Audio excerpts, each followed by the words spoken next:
Hello everyone, in this video I'm going to show you how to add audio in Canva presentation. So for this you have to go to the start button, then simply type in the Chrome or the preferable browser that you would like to use.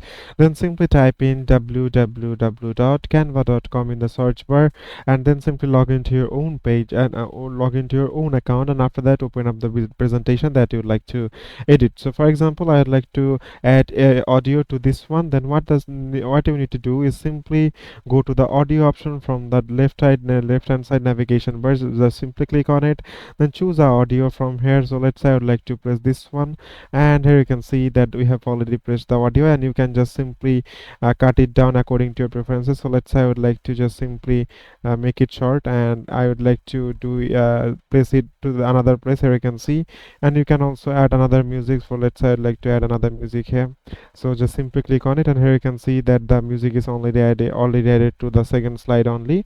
And so it is as simple as that, guys. Thank you very much for watching this video.